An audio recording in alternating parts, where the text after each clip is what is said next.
It's autumn. Rain tapped against the cabin roof, against the glass. The engine hummed its lullaby, and a soft yellow glow fell onto the road. Total darkness all around. It created a strange kind of comfort. You sit here, in the warmth, drinking coffee with a jam-filled croissant, while out there, anything could be waiting. Cold, dampness, darkness, and most likely, death. It was an unpleasant route, unpleasant company, and honestly, everything here was bad except for the people. I would have switched jobs, but alas, without experience, no one dared to let me out on a run. So they paired me up with an old road warrior who had seen it all.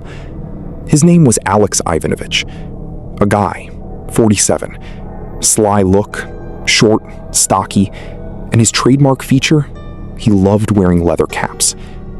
The cabin was filled with a persistent scent of perfume and cigarettes. Of course, I didn't call him by his full name. To me, he was just Alex. He had asked for it himself. Our route was very long and very difficult.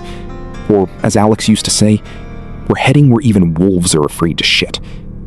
It was because the company was small and had a controversial reputation in the job market. So they were ready to take any order, even the unprofitable ones. This firm won't even blink if there's a penny to be made. Believe me, that's how we roll, Alex would comment on their worldview. He also advised me that as soon as I finished my year, I should get out of here immediately. But he added that during this year, I would learn how to do everything. The trucks here were wrecked, rotting, held together with blue electrical tape, and even then, they barely worked. The technical support also left much to be desired. To my witty, or so I thought, question of, why do you work here if everything is so bad? He answered just as honestly, because they pay me, unlike others. As I understood it, Alex was an honest guy, which probably annoyed many. But when we were at the base, his opinion was respected, or rather, never even questioned. In a word, this was the exact company that truckers scared each other with at night. In the glow of the headlights, we had already loaded up in 3 different places and were slowly driving from Kyiv to Odessa. And after that, we were supposed to go to Kharkiv. I sipped my coffee, watched the road, and felt a bit strange for a number of reasons. We weren't taking the highway like normal people. We were going through the backyard, so to speak. And that was because Alex, along the way, had ducked into some village to hand something off to some guy. Why didn't we just get on the highway? It takes longer. Trust me, it's better here. Plus, I had business to take care of. You saw that yourself, so I had to pull off. The road here is good. I know it. I've been here before. We'll get there just fine. Without any adventures, at least for the next 500 kilometers. Probably. But we'll stick to these back roads anyway. I don't know. It seems easier on the highway. Easier, but more expensive and, strangely enough, longer. The highway is just an illusion of safety. Why? There are cameras and people there. People? Barely anyone will stop to help. Forget about it. You've probably watched a TV show about truckers and think it's like that. Oh no, not even close. Here, you're on your own. Nobody cares about your problems, and everyone is rushing like crazy. So forget about the beauty of the road. On the road, there's only money and blood. All the robberies, the holdups, you think they happen here on forest roads? No, all on the highway. On the highway, there are people, which means there are those interested in their pockets. You can go in to eat, wash, sleep, and in the morning, find out you've been unloaded. What if they just unloaded you? Sometimes they just steal the whole truck and chop it up. Or maybe it's insured, or it's written in your contract, but that's 2 cases out of 998. If the cargo gets swiped, the responsibility is all yours. He continued. In general, get used to it. You are responsible for everything. The truck, how you drive, how the cargo is secured, the fact that you're late, you'll be at fault for everything at once. Have you ever had cargo stolen? Twice, they tried. But those are days of the past. It was a long time ago and almost didn't happen. And by the way, they tried to drag it away at the exit of a big city. Yeah, that's why you're more likely to be killed on the highway. And everyone will just drive past. Why would they want trouble? Why would they interfere and help you? But here, look at the road. What do you see? Well, rain, road on the left and right, fir trees? No, not that. You see peace. 4 cars have passed here in an hour. It's slow and calm. Nobody is waiting for you here.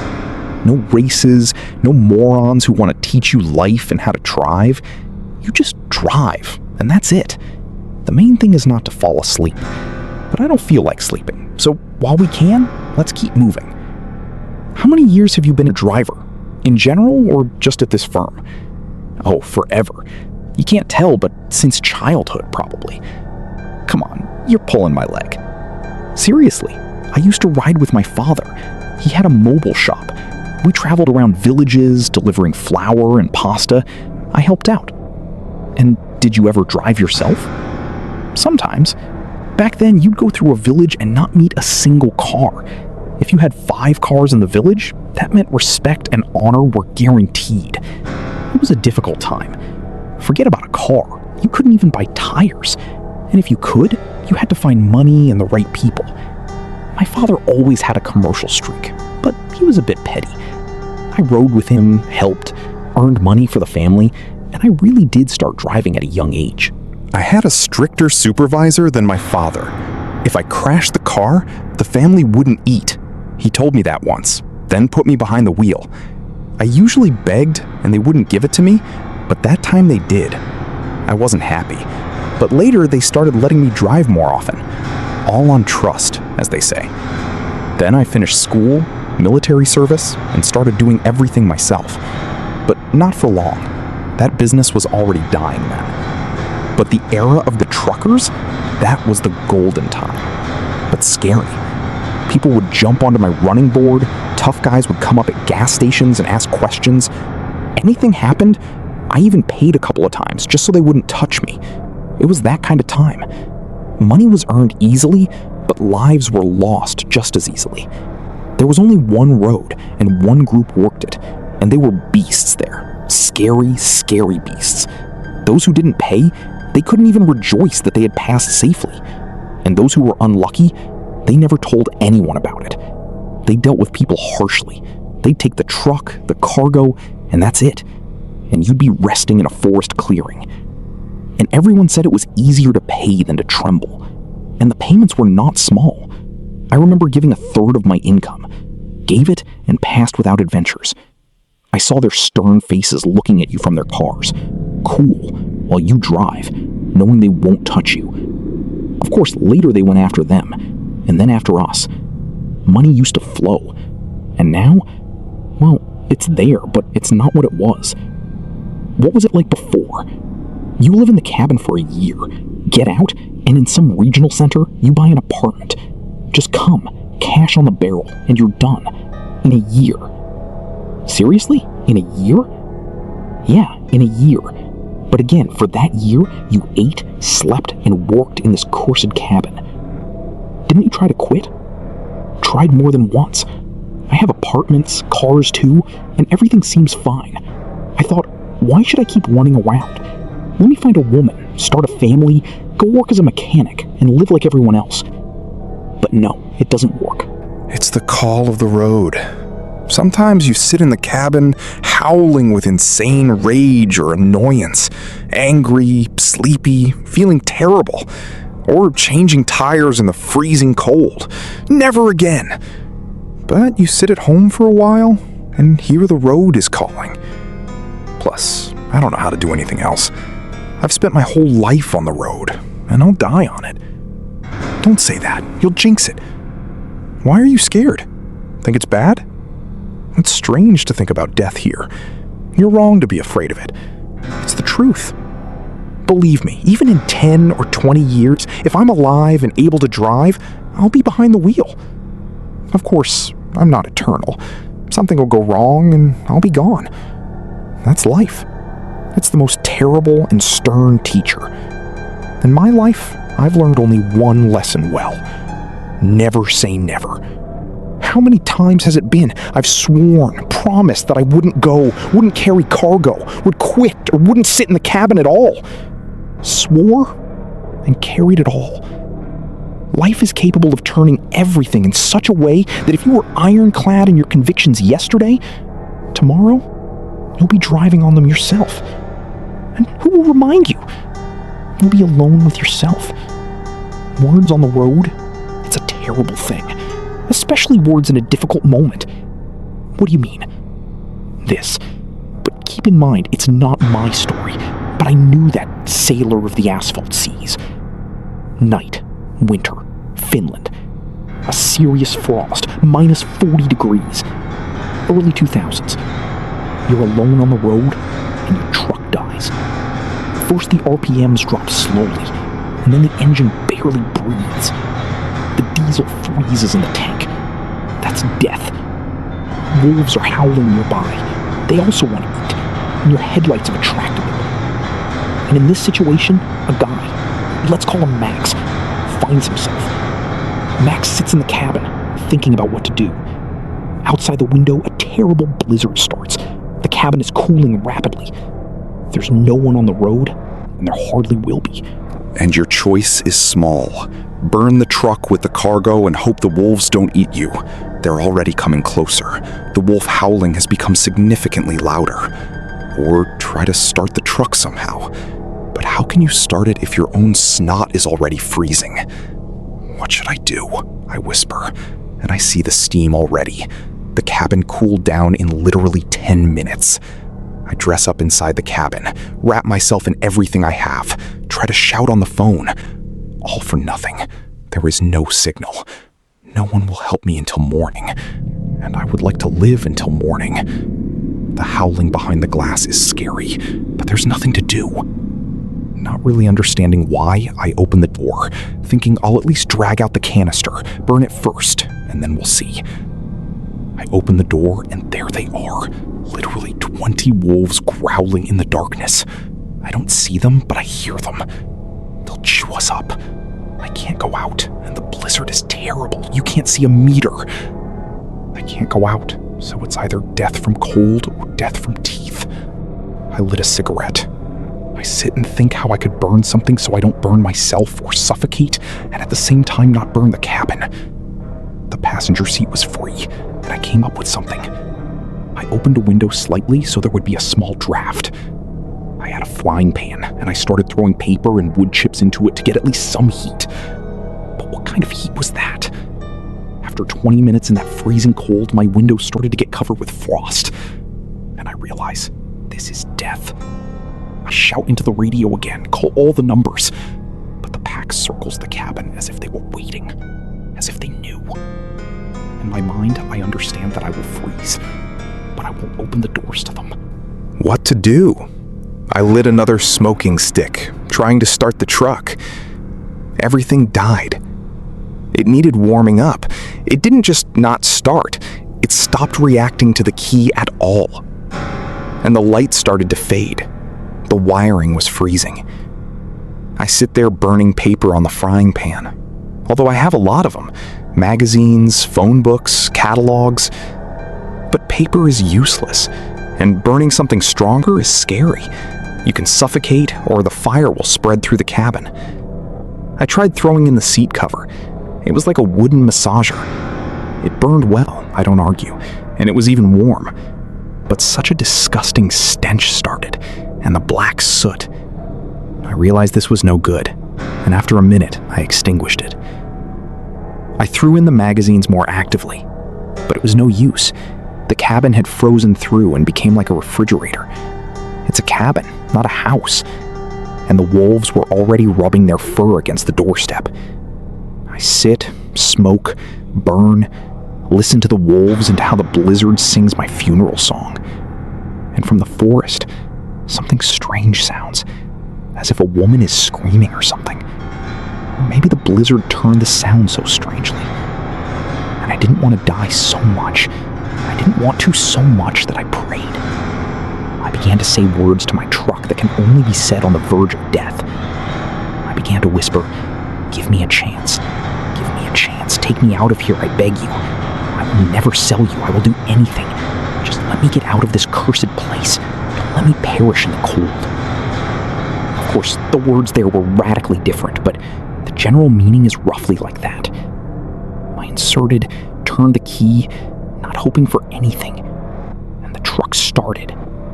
Normally, evenly, without anything. It just started. And I didn't even believe it myself. And little by little, not rushing, I drove off.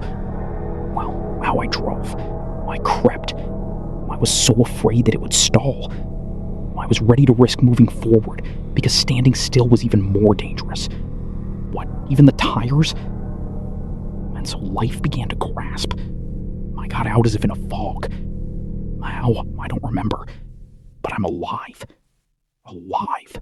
And I thank the truck. In general, I thank everything. And what happened next? I asked. Alex winked at me. And then, our Max died. And here is how it was. He told everyone this amazing story. To everyone and anyone. For free and in bulk. But for a time, only for a time. The car didn't let him down anymore. And he, at first, repaired and serviced it, blew off the dust, and didn't ask questions. How did it happen? The truck served him faithfully for another 5 years, and then he decided to sell it. And here is the real mysticism. He decided to sell it after buying a new one. A good one. It doesn't give him trouble. But it got tired. It had run so many kilometers that it was time to know when to stop. And besides, it was old. There were no particular comforts in it. And he had eyed a foreign car. Powerful, beautiful, and more comfortable and thoughtful. Well, the day of the purchase, joy on Max's face. His family is rejoicing. His wife, even the dog, was wagging its tail as if they had bought her a new one. They arrived, put it next to the old hauler, and he started to show it off. He invited friends, neighbors. After all, this isn't a passenger car. It's a truck, you bet. And it has a magnificent and terrible price. It was even embarrassing to say it out loud.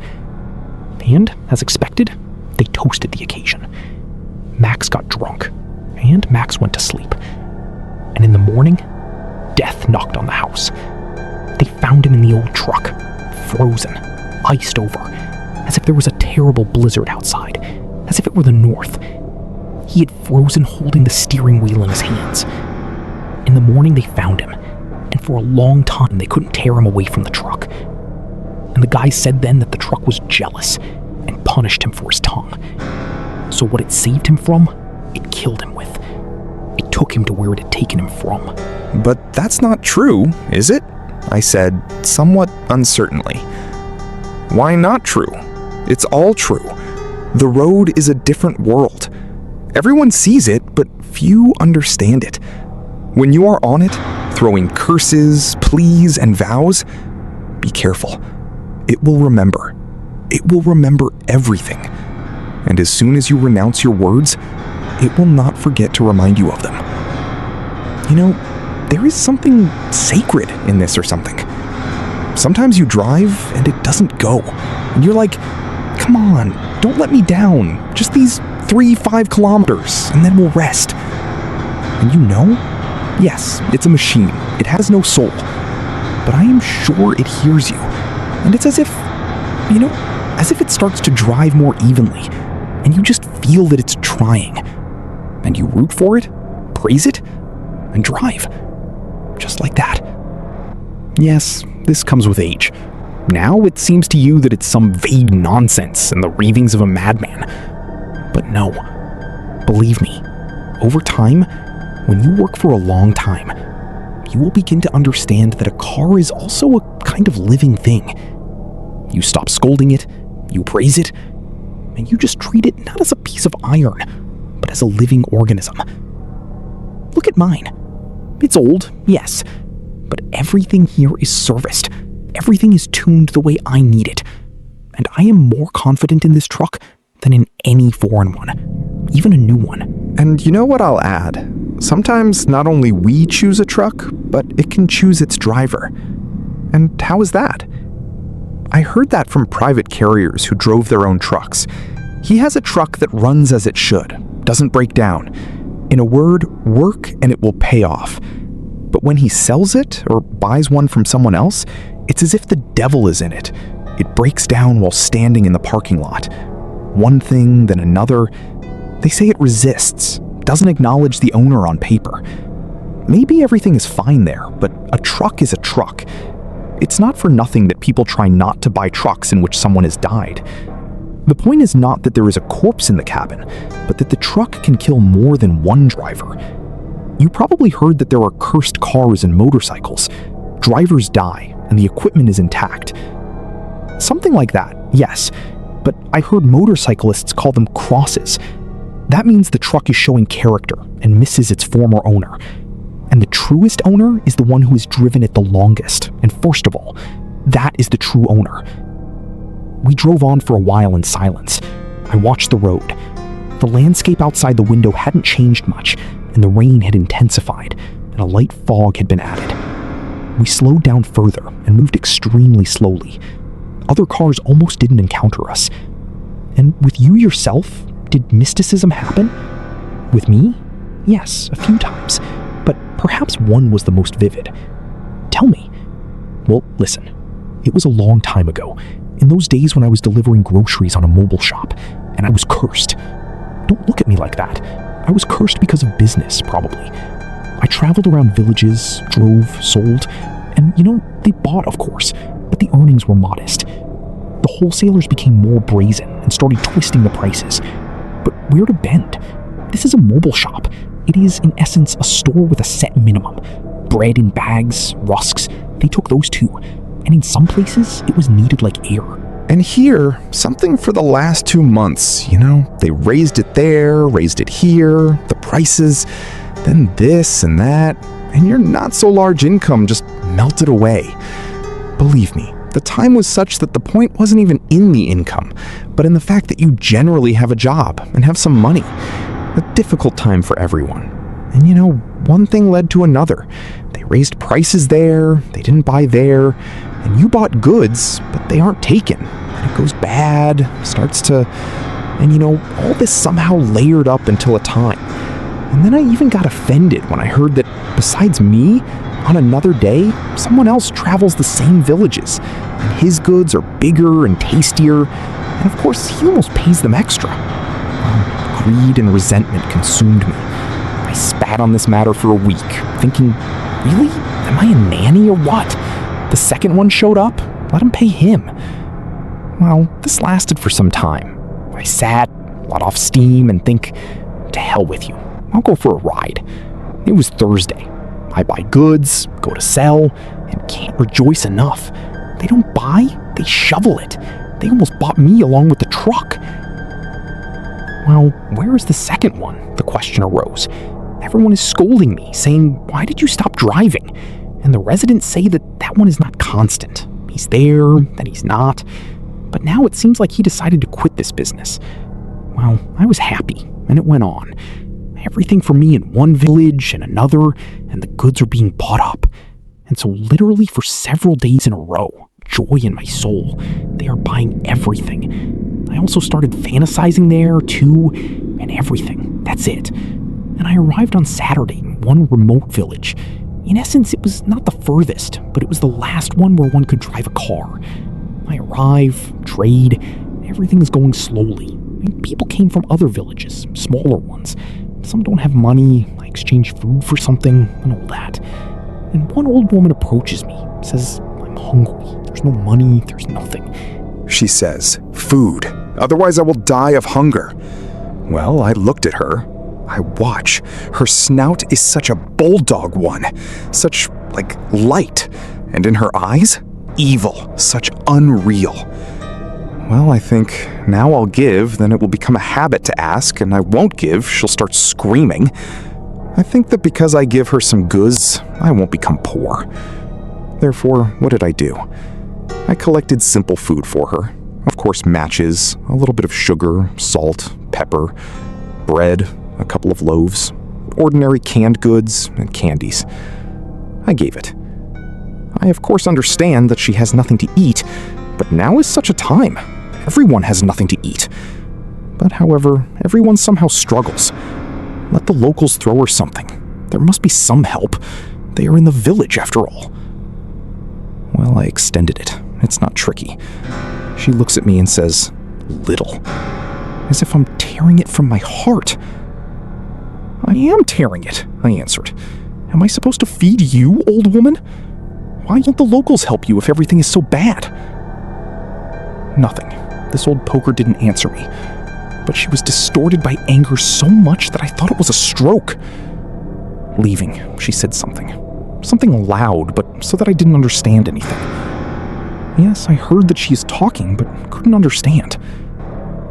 And after one man approached me and says, "You warmed a snake, and a snake will give nothing but poison. It was in vain that you gave her a piece of bread. We don't help her. She overpowered us. Let the cursed witch already croak." I said nothing, and didn't understand the old woman then, but understood later, much later. It became scary to bring something from the city at the request of the residents. I bought something, carried something, worked, read, like a courier in a shop, and everything was fine. It was so beautiful. And at some point, I met a devil on my way, only I didn't know it was him. Broad daylight, an old man is walking along the road, along the side of the road to the village where that same old woman cursed me. I stopped. I think customer service starts from the threshold. I'll give him a lift. And truly, gave him a lift, and the old man told me one interesting thing, and even scolded me. Why don't you drive behind the farms? Kalamia is a big village. The road is broken, but the people there are like from a hungry region. You could have gone for a ride and collected some money. And I, on courage, say, yes, now I will run there and see then what this new place is like. And I, back then, had an atlas of highways. I knew everything. Count it the navigator of those years. Well, it seems like I took the grandfather and traded, and everything is fine. And I drove to Kalamia, which was behind the farms. Drove behind the farms, I see a dirt road, but good, beaten. And I think, why not? And drive. And the time was already towards evening. It started to get dark. The road was very long. And strangely, I want to turn around, but as if the devil is pulling my hand away. He distracts me, then something else, but I continue to drive forward. Then, because of as if under an obsession, I exit the car. Decided just I will enjoy nature for 30 minutes. I reached Kolomia, and it was already the beginning of 8, and the sun was setting. I arrived, yes, a large village, but it is not Kolomia. And damn it, Dogtown. Lots of dogs. Dogs here, there, and even in the trees. Everywhere dogs. Healthy, evil. There were dense and eerie people. There was something unearthly about them. I turned around, stopped the car in the middle of the street, went out, and climbed into the back. I think I'm going to trade. People are slowly approaching. They were scary. But I often drive around remote places, therefore I'm used to them sometimes looking eerie. But these, as if something is wrong with their faces, you know? There was something common about them, something alien, that which I had not seen in people before. And the eyes, they were too shiny, as if glass. And the people themselves, they did not look like beggars or starving. I would say they were chubby. I start trading. Well, back and forth, I sell this and that, and I try not to look at them. And I swear that I will not go to this Kolomia again. It seems like I give bread. They don't look at it, but at me, as if they are waiting for something else. And I don't give attention to this. And they buy everything. It seems as if reluctantly, even as if they came to watch. And there was one especially strange man. He didn't approach at all, but just stood and stared, drilled me with his gaze. And I noticed such things at once.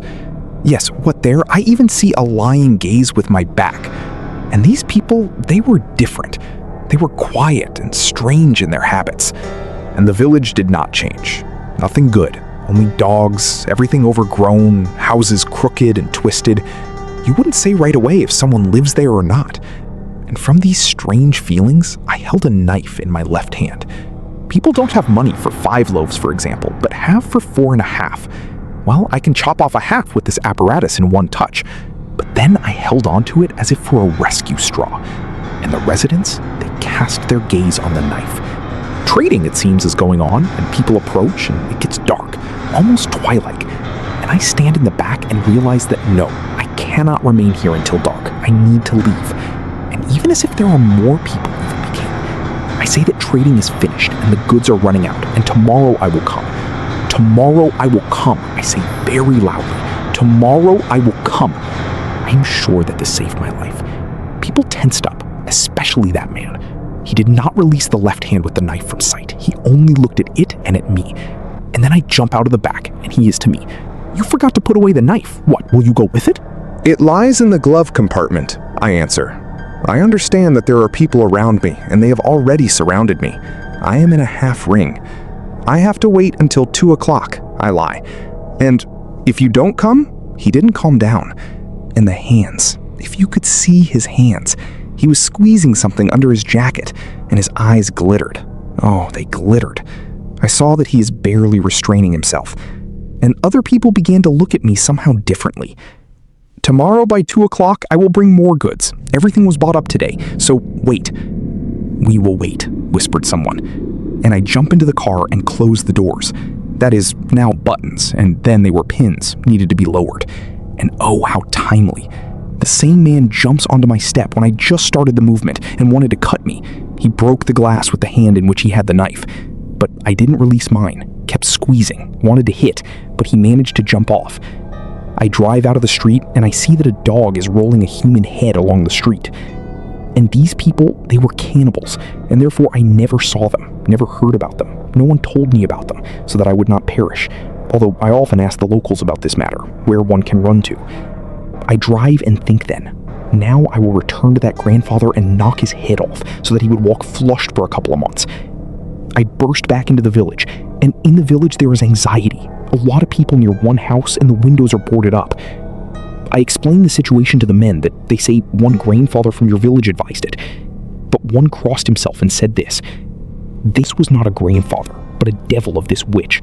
He often turned into something or someone, like to scare and confuse. We were waiting for when the witch croaks. We were afraid to beat. But now if he croaked, we will board up the windows and doors and let her lie there. And the village Kalamaya is a village of cannibals. They became addicted to human meat. No shops, no work, and this witch, and also there were a few more, begged people to eat. At first, they dragged from the light, and so got used to it that they ate the whole village, and then started pulling from the road. And now they say, like hunters, they send a couple of people from the village, those near the city, catch someone, dissect, bring the meat back. Therefore, there is no such village on the map, and around such a mess that no one will go there to check anything. Also, they taught me that cannibals have plenty of either dogs or pigs. They eat the remnants well. And dogs, of course, gnaw bones, so that already nothing is clear there. Therefore, there are so many dogs there. Locals did not touch the dogs from this village. A couple of times they wanted to, but the locals shoot well and recognize a cannibal at once by the eyes. They shine, and the faces are strange, as if predatory.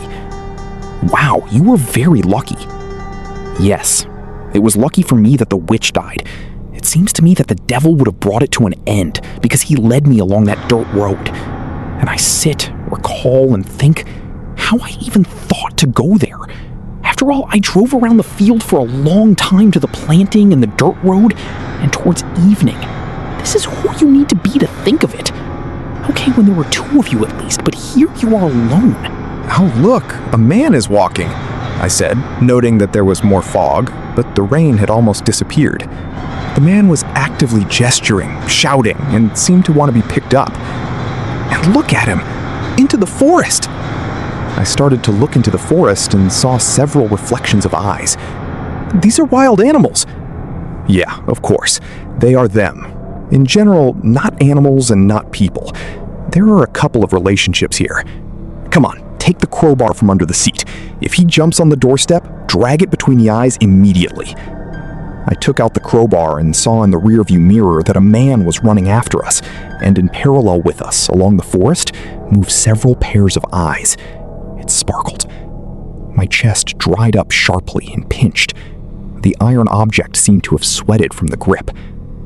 "And who is this?" I uttered, observing the paranormal something. "Barker. Barker. Call it whatever you want. I do not stop and do not pick up strangers. Rather, no one stops. And this is on the whole correct. And who are these Barkers? And who ran on the side along the forest?" There is Victor. In the forests there are deaf villages, or houses. More often a house. A house stands in the middle of nothing, and for no one, and you cannot attach a sleeve to it. A house, hidden, inconspicuous. And truly, in this house lives one person. Rather, you see only one. This is indeed a living person, and the most ordinary, only I would not call this people. This is Barker. He goes out at night onto the road, pretends to be anyone, but he has one goal: to sit in the cabin to you, or so that you drive him somewhere. Basically, everyone stops stopping and flies past, even if one has to knock people down. After all, bloodthirsty glory does its job. Legends about creepy fellow travelers, whom, if picked up, then from you will remain only a car, and all who were in it will disappear. All this forces people to fly past, and Barker has to go to a really normal section of the road and lure you to them. Who are they, and what do they look like? I do not know. No one knows. And who saw them? Few manage to tell, but they are tall and move on 4 limbs. These are those to whom the Barker lures. It works he lures other people to them. They say that Barker is a person whom they spared, did not start to kill, but did something to him such that he cannot tell the truth. To you, he simply cannot do this, and cannot escape far from them, for he will die. That is why he is forced to keep silent and feed people to them. They say that they are more often mushroom pickers, that say, "Give me a lift, I got lost," and you drive him to your death. They say that a lure is very simple to determine, but few know about this. They are not brazen and are very polite, as they are generous. He does not play the role of an unfortunate person. He is cheerful, merry, and jokes, can give you money, even $300 per kilometer. "You just give me a lift, just turn here." And in the morning, you will be written into the missing in action, and your car will be standing open. Sometimes his patrons can attack themselves without his participation, but this is rarer. And what if to kill him? Since he will die? He is an ordinary person, rather unusual. They did something to him. And the hut? What kind of hut? They live there, eat, and heat the stove. Only it is unclear for whom. For Barker or for them. Also, they are their food. Who drives often remembers that this mushroom picker is evil. Therefore, I practically do not pick up fellow travelers. And if I do, I look at him and at what he says. If he got lost, sat in the car, and fell asleep right away, asked to eat and to drink and to drive at least somewhere, this is indeed a person in trouble. And if he got lost and the mouth does not shut up and asks for something else, fear such fellow travelers, said Alex. And we drove out to a lit road, and I continued to squeeze the crowbar tightly, thinking about how heavy my work is.